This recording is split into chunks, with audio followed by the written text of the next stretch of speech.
औज़ुबिल्लाहि मिनश्शैतानिर्रजीम बिस्मिल्लाहिर्रहमानिर्रहीम क़ुल इन्ना सलाती व नुसुकी व महयाया व ममाती लिल्लाहि रब्बिल आलमीन। नाज़रीन इकराम, जस्टिस टीवी से प्रोग्राम जमालुल कुरान के साथ मैं आपका मेज़बान रेहान अब्बासी हाज़िर खिदमत हूँ। जैसा कि ज़िलहज के महीने का पहला अशरा तकरीबन निस्फ़ अशरा गुज़र चुका है। ईद उल अज़हा के दिन करीब करीब हैं, लोग कुर्बानी की तैयारियों में मसरूफ़ हैं। हमारा पिछले कुछ दिनों से यही सिलसिला चलता आ रहा है कि हम कुर्बानी के हवाले से, कुर्बानी की अहमियत के हवाले से, और जो हमने पिछला प्रोग्राम किया कुर्बानी के जानवर के जितने भी शरई फ़िक़ही मसाइल हैं उस हवाले से हमारी गुफ्तगू रही। आज हम गुफ्तगू करेंगे कुर्बानी के मकसद के हवाले से, मकसदियत पर बात करेंगे, कुर्बानी की अहमियत पर बात करेंगे, मुख्तसर सा कुर्बानी की तारीख़ के हवाले से भी ज़िक्र करेंगे, और ख़ास तौर पर ये जो कुर्बानी का जो अमल है इसका हमारे माशरे पर कौन सा असर, मस्बत असर पड़ता है, या किस अंदाज़ में ये कुर्बानी हमारी सोसाइटी पर असरअंदाज होती है, इस हवाले से भी हम इंशाअल्लाह आज गुफ्तगू करने की कोशिश करेंगे। आज हमारे साथ हमारे नहायत ही मोहब्बत करने वाले हमारे मेहमान जनाब मोहतरम मुफ्ती मोहम्मद कामरान अब्बासी ज़ियाई साहब मौजूद हैं। उनसे आज हम कुर्बानी की अहमियत के, कुर्बानी की मकसदियत और दीगर हवालों से भी गुफ्तगू करने की कोशिश करेंगे। अस्सलाम वालेकुम। वालेकुम सलाम। मुफ्ती साहब कैसे मिजाज हैं? अल्हम्दुलिल्लाह, बहुत नवाजिश आप तशरीफ़ लाए। मुफ्ती साहब, कुर्बानी है क्या? कुर्बानी के माने क्या हैं? क्या मफ़हूम है कुर्बानी का इस्लामी शरअ के हवाले से हम बात करें तो? बिस्मिल्लाहिर्रहमानिर्रहीम। ये कुर्बानी कुर्बान से निकला है। कुर्बान कहते हैं हर उस चीज़ को जिसे अल्लाह रब्बुल इज़्ज़त का कुर्ब हासिल करने के लिए कुर्बान किया जाए, चाहे वो माल हो, सदक़ात व खैरात हो, या कोई भी ऐसा अमल जो अल्लाह रब्बुल इज़्ज़त के तक़र्रुब के लिए जिसे मखलूक में सर्फ़ किया जाए उसे कुर्बानी कहते हैं। सही। और इसके हवाले से उलमा ने लिखा है, अल्लामा अबू सऊद ने तफसीर मसूदी के अंदर नक़ल फरमाया है कि अल कुर्बानु इस्मुन लिमा यतक़र्रबु बिही इलल्लाहि तआला मिन सदक़तिन औ नुसुकिन। के आप फरमाते हैं कि ये जो लफ्ज़ कुर्बान है ये अल्लाह रब्बुल इज़्ज़त का, इसका मतलब ये है कि यानी हर उस चीज़ को कहते हैं कि जिससे अल्लाह रब्बुल इज़्ज़त का कुर्ब हासिल किया जाए, चाहे वो सदका की सूरत, यानी ज़बा जो हम जानवर करते हैं ये ज़बीहा की सूरत हो, या दीगर जो सदक़ात व खैरात करते हैं, रुपया पैसा देते हैं, गंदम वगैरह देते हैं, या जिस एतबार से अगर आप ये कह दें कि अगर कोई किसी को अच्छा मशवरा देता है, भलाई की बात करता है, तो ये भी इसके ज़ुमरे में आ जाता है। सही। और अल्लामा अबू बकर जस्सास राज़ी रहमतुल्लाहि तआला अलैहि ने जो तारीफ़ की है वो फरमाते हैं कि अल कुर्बानु मा यक़्सुदु बिहिल कुर्बु मिन रहमतिल्लाहि तआला, अल्लाह रब्बुल इज़्ज़त की रहमत का कुर्ब हासिल करने के लिए मिन आमाल बिर, हर वो नेक काम जिसका मकसद ये हो कि अल्लाह रब्बुल इज़्ज़त की रहमत का कुर्ब हासिल हो, उसे कुर्बानी कहते हैं। चूँकि मशहूर जो हमारे यहाँ कुर्बानी जो 10 ज़िलहज को होती है, लोग अपने जानवर करते हैं,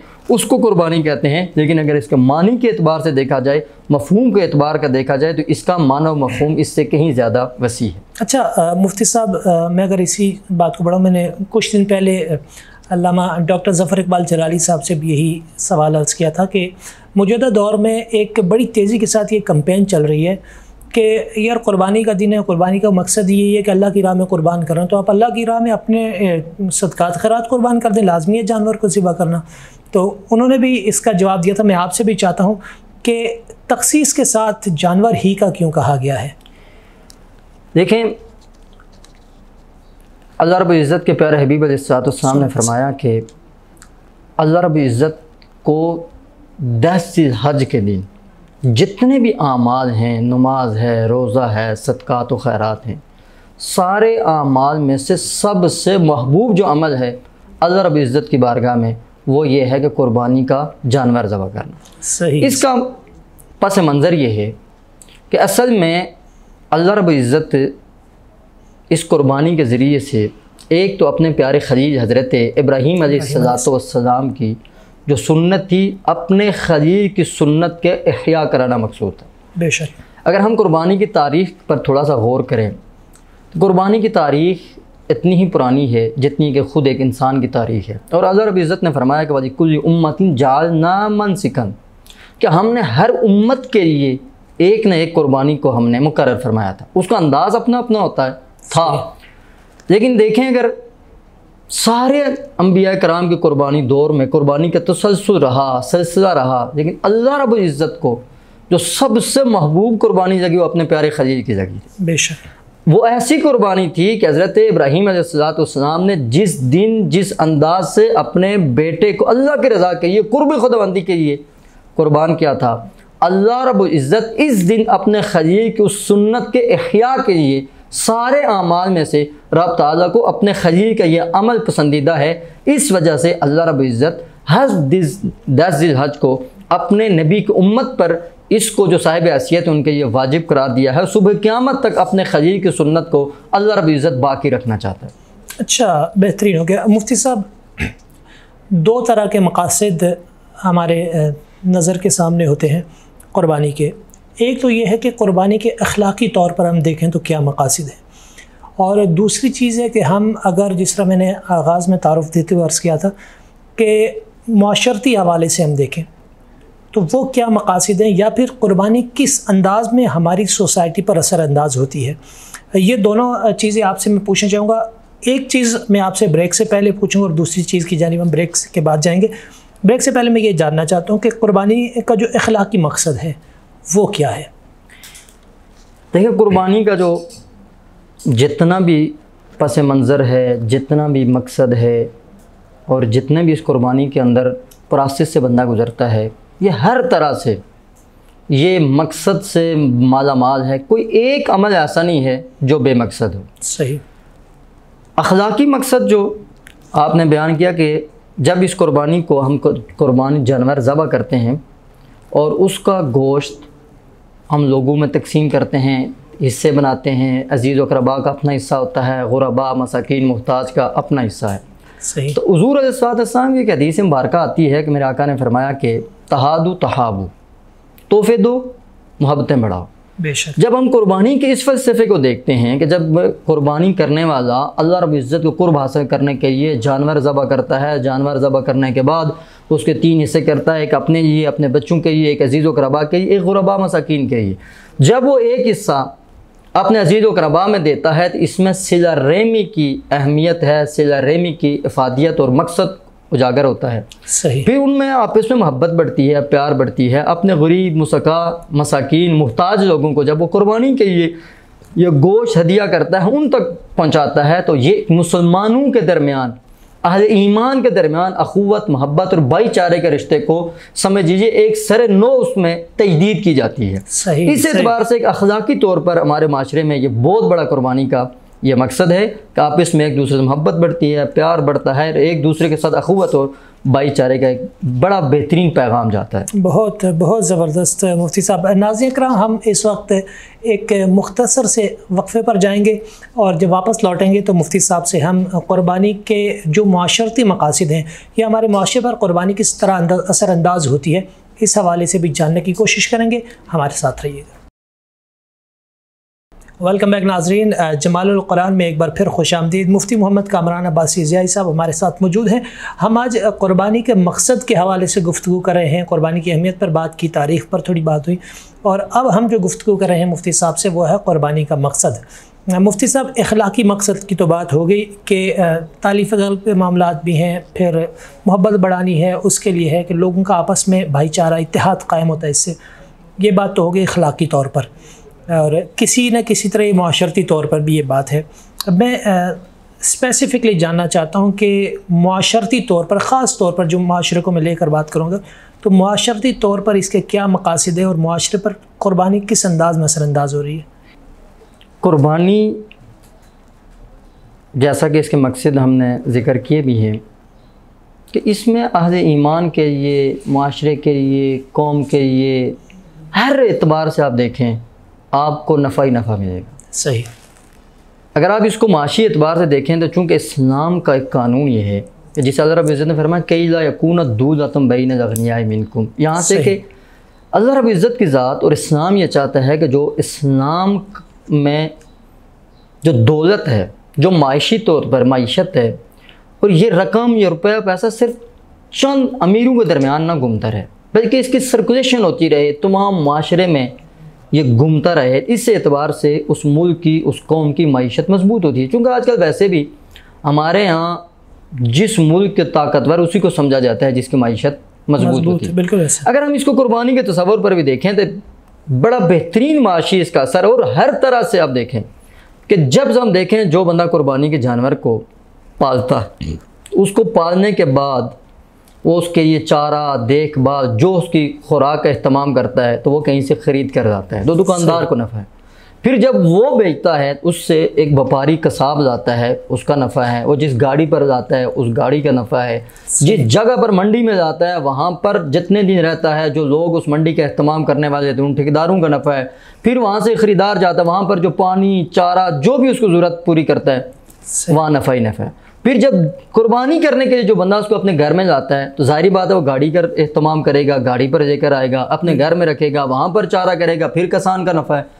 फिर जब वो उसको ज़बा करेगा तो ज़बा करने वाले का पहले तो उसका बातिनी नफ़ा है, और ये है कि अल्लाह रब्बुल इज़्ज़त उसकी नेकियों को बढ़ाएगा, सही गुनाहों को माफ़ करेगा, और एक रवायत के अंदर जहन्नम से आज़ादी के सबब ये जानवर बनेगा। फिर क़यामत के दिन मीज़ान के अंदर हुज़ूर मीज़ान के पड़े में से रखा जाएगा कि सबईन दीफ़न के अल्फाज आते हैं, 70 गुना मीज़ान बंदे की नेकियों का अमाल को ये जानवर बढ़ा देगा।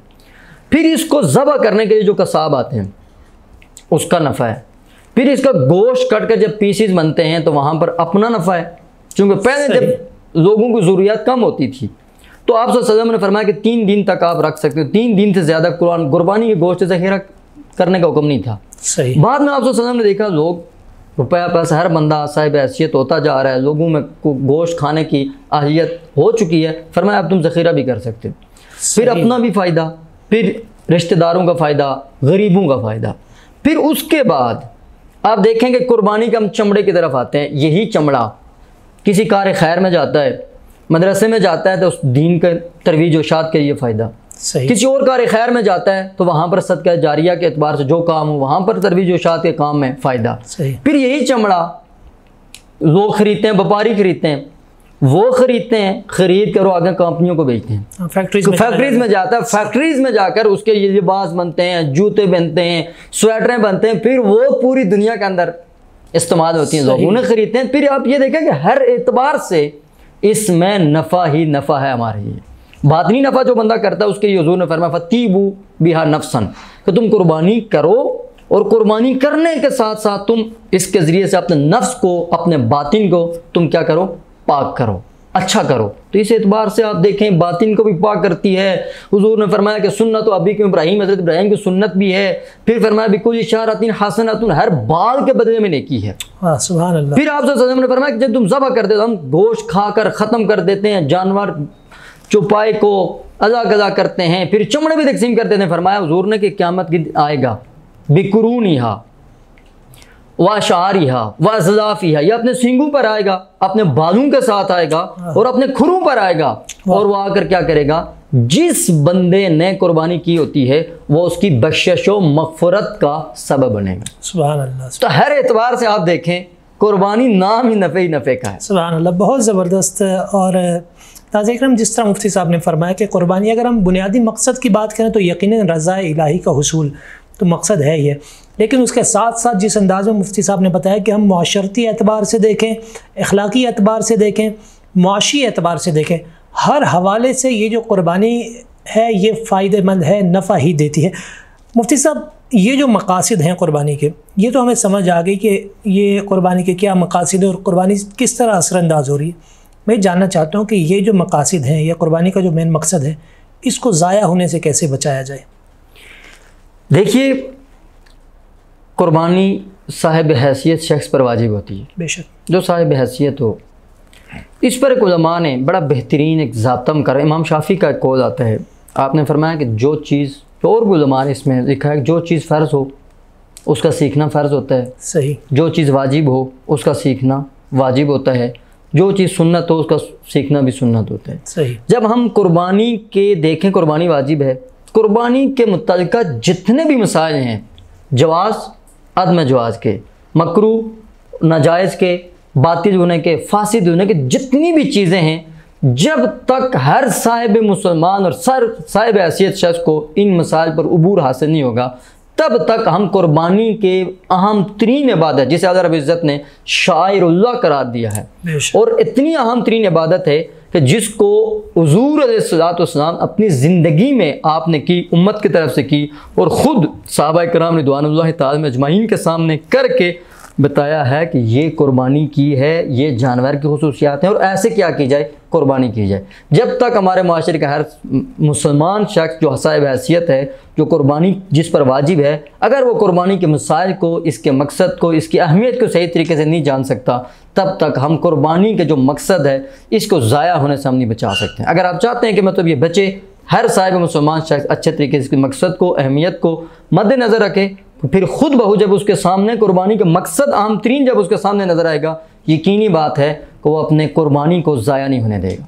बहुत शुक्रिया, ज़बरदस्त है। नाज़रीन इकराम, हर साहिब ईमान के लिए ज़रूरी है मुफ्ती साहब के मुताबिक कि कुर्बानी के जो मकासद हैं और जो मतलब ज़रूरियात हैं उन तमाम को समझें, कुर्बानी के हवाले से जो मसाइल हैं उनको समझें, उनके जानने की कोशिश करें, ताकि आप जिस मकसद के लिए कुर्बानी कर रहे हैं वो मकसद आपका किसी भी तौर ज़ाया ना हो। वक्त हुआ है एक मुख्तसर से ब्रेक का, उसके बाद हम वापस लौटेंगे, मुफ्ती साहब से मज़ीद सवालात भी करेंगे, और ख़ास तौर पर हमारा जिस तरह का अंदाज़ है कि हर प्रोग्राम के आखिरी सेगमेंट में हम जो भी हमारे मेहमान होते हैं उनकी अपनी तालीम या तदरीस के हवाले से बात करते हैं, उनकी ज़ाती ज़िंदगी के हवाले से भी बात करते हैं।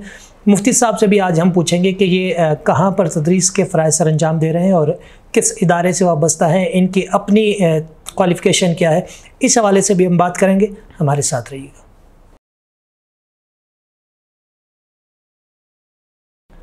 नाज़रीन इकराम, जमालुल कुरान में एक बार फिर खुश आमदीद। कुर्बानी के मकसद के हवाले से गुफ्तगू हो रही थी अल्लामा साहब से, और मुफ्ती साहब ने बड़े खूबसूरत पैराए में मुख्तलिफ़ जो सवालात हमने इनसे किए उनके जवाब दिए हैं। मुफ्ती साहब, हम आगे बढ़ेंगे।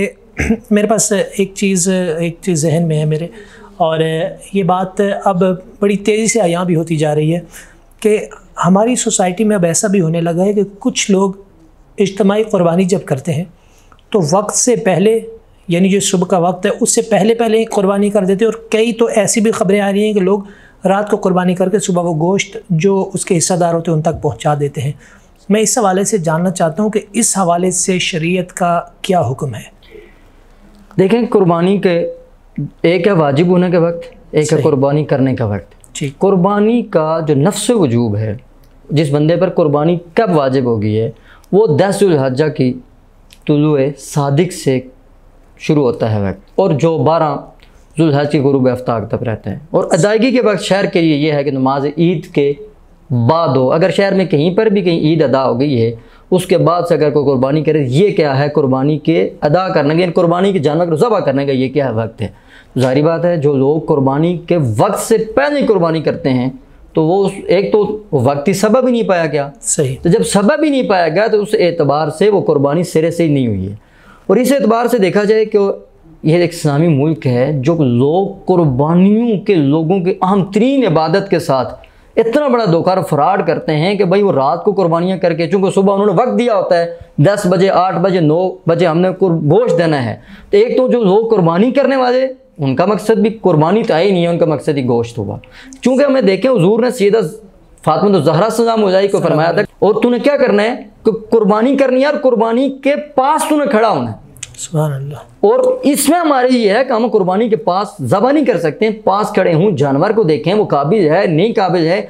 हम लोगों ने कुर्बानी को माज़अल्लाह सिर से उतारने वाला एक समझा हुआ है, बस पैसे जमा करा दिए, दूसरे दिन गया गोश्त इतना, और ये भी है मुझे पता चल जाए गोश्त फिक्स देते हैं, भाई इतना किलो गोश्त आपको मिलेगा। तो ये सरासर कुर्बानी हुई नहीं है, जिसके मुताबिक अल्लाह रब्बुल इज़्ज़त ने वाज़ेह फरमाया कि वहाँ पर जाइए ना अल्लाह दिमा हुआ, ना अल्लाह को तुम्हारे खून की ज़रूरत है, ना अल्लाह को तुम्हारे गोश्त की ज़रूरत है। अल्लाह ताला को जिसकी ज़रूरत है वो आपके दिल की कैफियत और दिल के इरादे का नाम है। तो ये यहाँ पर किसी एतबार से भी नहीं पाया जाए। मैं एक बात ऐड करना चाहूँगा, जो लोग भी हैं, ये जो स्टोर वाले हैं, ज़बह खाने वाले भी हैं, जितने भी लोग हैं, इनकी तमाम की तमाम ये जो आमदन हासिल करते हैं ये हराम दर हराम है, बल्कि सख्त तरीन हराम है, क्योंकि ये इतने बड़े जालिम लोग हैं कि जो लोगों की कुर्बानियों के साथ खेलते हैं। और वो लोग भी मुजरम हैं जो इस तरह के लोगों के पास, फराडियों के पास जो लोग ऐसे हैं जो कुर्बानी की अहमियत से ही ना बचा थे, उनके पास ऐसे जमा करवाते हैं, ये दोनों लोग गुनाहगार हैं। और जो वक्त से पहले जितने लोगों की कुर्बानियाँ होती हैं उनकी कुर्बानियाँ नहीं होंगी, वो गुनाहगार रहेंगे। वाजिब उन पर ये साकित नहीं होगा, अब उन पर लाजिम होगा कि एक बकरी की कीमत क्या करें, कुर्बानी के नाम पर वो सदका करें, ताकि जो उनकी कुर्बानियाँ उन्होंने ज़ाया करवाई हैं ऐसे लोगों से, उनके बदले के तौर पर एक बकरी की कीमत सदका करें। अच्छा मुफ्ती साहब, इज्तिमाई कुर्बानी, और यकीनन ये हर कोई ऐसा नहीं करता, इज्तिमाई कुर्बानी बड़े अच्छे अच्छे अंदाज में भी होती हैं, हमने भी देखी हैं। और ऐसा भी नहीं है कि जितने भी कोई मार्ट्स हैं या स्टोर्स हैं जो लोग कुर्बानी इज्तिमाई करते हैं, या मदारिस में होती हैं, या कुर्बानगाह बनाई जाती है, मुख्तलिफ देहातों वगैरह में भी ऐसा होता है। तो लाजमी नहीं है कि हर जगह ऐसा हो, लेकिन चंद देख रहे हैं कैसे कैसे जरूर। अल्हम्दुलिल्लाह सुम्मा अल्हम्दुलिल्लाह, रावलपिंडी इस्लामाबाद की सबसे बड़ी कुर्बानी मेरे मादरे इल्मी जामे रिज़विया ज़ियादू में होती है। बेशक आप आएँ साल बाद, अब अगर कई सालों से जो कुर्बानी हो रही है, कई साल बाद आकर पिछले 10 सालों का रिकॉर्ड चेक करें, आपको ये पता चलेगा कि भाई फलां जानवर 10 साल पहले इस रंग का था, इतना किलो गोश्त था, इतना किलो आया था, इतना उसने चारा खाया, इतना किराया लगाए, और इतना इतना गोश्त तकसीम करके इतना इतना पैसा हमने वापस लोगों को किया। वाह सुभान अल्लाह। आज भी आप आकर देख लें कि इतना बेहतरीन मुनज़्ज़म सिस्टम है कि मजाल नहीं जाती है कि हमने एक बोटी के टुकड़ा भी होते हैं, जो पाए भी होते हैं ना, उन पायों को भी बराबर बराबर काट कर 7 हिस्सों में तकसीम करते हैं। हत्ता कि यही कलेजी का हुक्म होता है, यही दिल का, जितना भी मामलात होते हैं, एक ज़र्रा बराबर भी जो कुर्बानी का किसी का हक होता है वो वहाँ पर ज़ाया नहीं होता है। ऐसे लोग उलमा को करना चाहिए, ऐसे लोगों के साथ तावन करनी जो कुर्बानी की अहमियत और अफादियत को जानते हों। अगर जब ये लोग ऐसे लोगों के साथ तावन करेंगे, यकीनी तौर पर उनकी कुर्बानियाँ महफूज होंगी, और जो उन पर वाजिब का जो हक था अल्लाह रब्बुल इज़्ज़त के, वो वाजिब का हक उनका अदा होता रहेगा। जब वो सिर के उतारने वाले से ऊपर से बात करेंगे, इसको बोझ तसव्वुर करेंगे, फिर अपने लिए भी मुसीबत पैदा करेंगे और उनको ये भी गुनाहगार करेंगे, और इसके असरात पूरे माशरे पर फैलेंगे, और पूरा मुआशरा इस कुर्बानी ना होने की वजह से ये क्या हो सकता है, मुतासर हो सकता है। अच्छा मुफ्ती साहब, मैं मुख्तसरन ये पूछना चाह रहा हूँ कि इज्तिमाई कुर्बानी, यकीनन हम लोग वैसे भी तो कुर्बानी करते हैं, एक घर में 6-7 लोग अगर सब ही साहिब निसाब हैं तो सब मिलकर भी एक जानवर ला कर सकते हैं। अगर एक घर में नहीं है, 2-4 घर मिलकर जानवर ला के कर सकते हैं, फिर ये इज्तिमाई कुर्बानी की ज़रूरत है और इसका फ़ायदा क्या है? देखिए यही ज़रूरत है कि उलमा मदारिस इस वजह से तो शुरू किया गया है। हम अपनी मदरसे की बात करें, हमारे जामे रिज़विया ज़ियादू की क्यों ज़रूरत पेश आई, लोगों की तरफ से डिमांड आई कि आप उलमा हैं, आप कुर्बानी की अहमियत को, अफादियत को, मकसद को आप जानते हैं। तो जब इस तरह से लोग कुर्बानी के लोगों के साथ, कुर्बानी जैसे इबादत के साथ जब लोग उनके साथ खेल रहे थे, तो हमने ये फैसला किया था कि भाई कुर्बानी करो। यही बात दीगर उलमा की है, मदारिस की है, ताकि कम अज़ कम अगर उलमा इस बात को पैसे पुश डालेंगे या इसको नज़रअंदाज करते जाएंगे, फिर इस तरह से कारोबारी लोग आएंगे जो उस कुर्बानी को भी माज़ा कारोबार तस्वुर करके वो लोगों कुर्बानी को ज़ाया करेंगे। जो लोग ये करते हैं, मतलब आप कहते हैं मोहल्ले के चंद लोग मिलकर, उसके ये है, उन लोगों को फिर भी इस बात की फ़िक्र होती है हमने जानवर बांधना है, जानवर को पानी देना है, चारा देना है, जानवर किस तबीयत का होता है, कोई मारता है, कोई नहीं मारता होता है, कोई गुस्से वाला होता है, कोई अच्छे ठंडे मिजाज का होता है, तो ये भी उनको ख़तरा होता है कि कौन संभालेगा, कहीं ज़ाया ना हो जाए। तो जिन लोगों को जो लोग करते हैं उनके पास पूरा पूरा इंतज़ाम होता है, उनके पास कसाब अच्छे होते हैं, उनके पास रखवाली करने वाले सारा इंतज़ाम अच्छा होता है। लोग इस एतबार से कि लोगों में जो बोझ था, मुसीबत थी, तकलीफ़ थी, परेशानी का मामला था, बहुत सारा इस इज्तिमाई कुर्बानी से उन लोगों को सहूलत मैसर आ गई। तो इस एतबार से ये अच्छी चीज़ है। सही, बहुत शुक्रिया मुफ्ती साहब, बड़े खूबसूरत अंदाज में आपने डिटेल के साथ हमें जवाब दिए। आखिर में मैं चाहता हूँ कि थोड़ा सा हमारे नाज़रीन को आप अगर अपने बारे में भी बता दें कि हिफ्ज़ कुरान आपने कहाँ से किया, और फिर उसके बाद तालीम का सिलसिला जो है आपने कहाँ तक जारी रखा? मैंने हिफ्ज़ मदरसा अब्दुल्ला बिन अब्बास, ये अपारा मार्केट में है, जामा मस्जिद शुहदा, वहाँ से मैंने हिफ्ज़ किया था। फिर मैंने तजवीद पढ़ी है अपने मादरे इल्मी उलूम इस्लामिया की एक मेयारी और बेहतरीन दरसगाह गुलिस्तान महर अज़ीज़ जामिया रिज़विया ज़ियादू से मैंने तजवीद पढ़ी। फिर वहीं पर मैंने दर्स इंज़ामी का कोर्स मुकम्मल किया है। फिर वहीं पर मैंने तखस्सुस का कोर्स मुकम्मल किया है। माशाअल्लाह। फिर अल्हम्दुलिल्लाह अपने असातिज़ा किराम की तवज्जुहात और उनकी दुआओं और उनकी खुसूसी अनायात के सदक़े अपने मादरे इल्मी में भी मैं तदरीस के फ़राइज़ भी सर अंजाम देता हूँ, और अल्हम्दुलिल्लाह दारुल इफ्ता में फ़तवा नवीसी की ड्यूटी भी मैं सर अंजाम देता हूँ अल्हम्दुलिल्लाह। अच्छा मुफ्ती साहब, आप फ़तवा नवीसी भी फरमा रहे हैं, और जिस तरह आपसे पहले मेरा जिक्र हुआ था इस बारे में, कुर्बानी के हवाले से भी अभी आपका एक फ़तवा जो है वो तकरीबन वो उसके मुकम्मल होने के मराहिल हैं उसके। एक फ़तवा लिखने के लिए या मुफ्ती होने के लिए, ये हमारे नाजरीन के लिए ताकि ये बात क्लियर हो जाए, एक मुफ्ती होने के लिए क्या क्या ज़रूरियात हैं और क्या क्या चीज़ें होनी चाहिए? देखें, इसके लिए सिर्फ यही नहीं है बल्कि फ़ुक़हा ने लिखा है कि जिस बंदे को 50 लाख मसाइल भी अगर उसको ज़ुबानी आते हों, जब तक उसे लिखने का सलीका और तरीका नहीं आता है वो मुफ्ती नहीं कहलाता है। अच्छा, सही। इसके लिए आपको सबसे बड़ी चीज़ ये होती है कि ये भी चीज़ है कि हर मुफ्ती के लिए ज़माने के अहवाल से पूरी तरह से उसे वाक़फ़ियत होनी चाहिए। ठीक।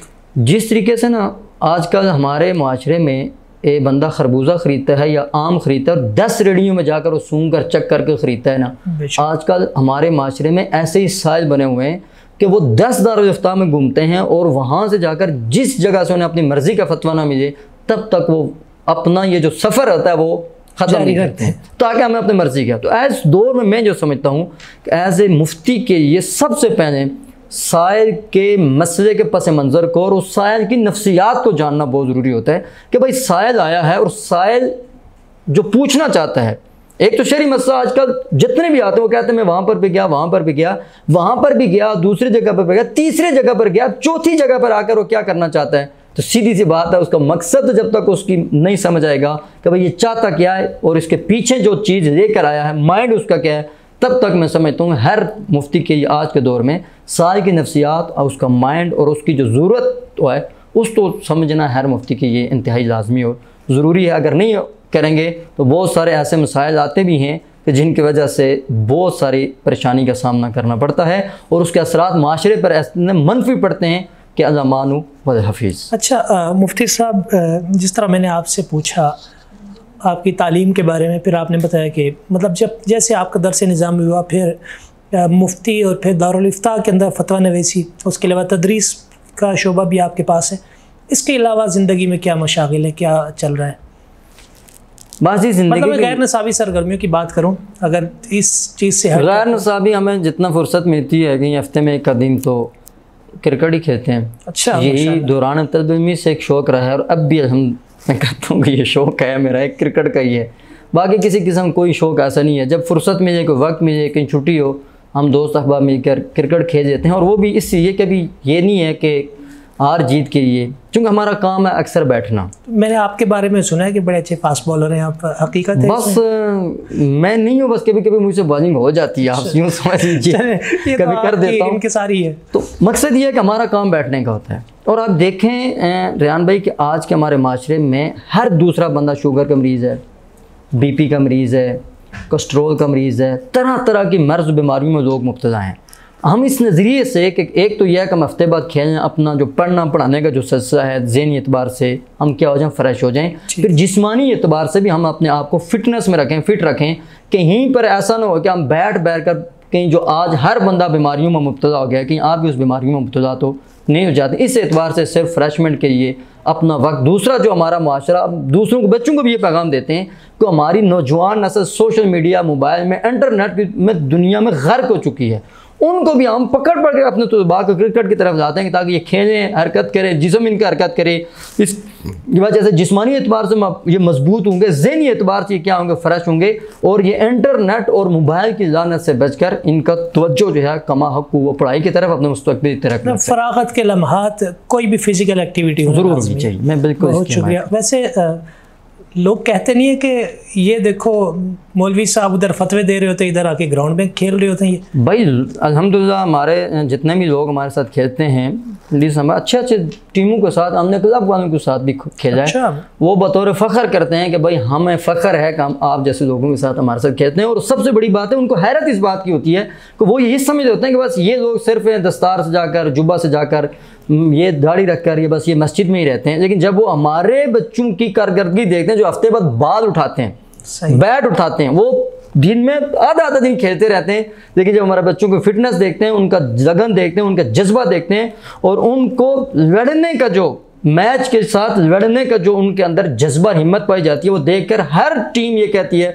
कि यकीनी बात है कि हम आपका मुकाबला नहीं कर सकते। वाह, क्या खूब, ज़बरदस्त। मुफ्ती साहब बहुत बहुत शुक्रिया आपका, आप तशरीफ़ लाए, बड़ी सैर हासिल गुफ्तगू हुई और ये आखिर में बड़ी इंटरेस्टिंग चीज़ें आपसे भी शेयर हुई। नाज़रीन किराम, उम्मीद है कि आज का प्रोग्राम हमारा आपको बहुत पसंद आया होगा और जो कुर्बानी के मकसद के हवाले से जो बात थी, यकीनन आप तक वो पैगाम भी पहुँचा होगा। और साथ साथ मुफ्ती साहब ने जो बात की फ़िज़िकल फ़िटनेस के हवाले से, तो कुर्बानी का गोश्त ज़रूर खाइए, लेकिन साथ साथ ये कोशिश कीजिए कि आपकी एक्सरसाइज भी जारी रहे। ऐसा ना हो कि सिर्फ आप गोश्त खाते रहें और लेटे रहें और उसके बाद आप कोलेस्ट्रॉल के मरीज़ बन जाएं या बीमार पड़े रहें। उससे बेहतर है कि आप साथ साथ अपनी फ़िटनेस पर भी तवज्जो दें और ख़ुद को फ़िट रखने की भी कोशिश करें। उम्मीद है आज का प्रोग्राम आपको अच्छा लगा होगा, पसंद आया होगा। आज के लिए इतना ही। मुझे अपने मेज़बान रेहान अब्बासी को दीजिए इजाज़त। ज़िंदगी रही तो अगले प्रोग्राम के साथ इंशाअल्लाह फिर हाज़िर खिदमत होंगे। तब तक के लिए अस्सलामु अलैकुम वरहमतुल्लाहि वबरकातुहू।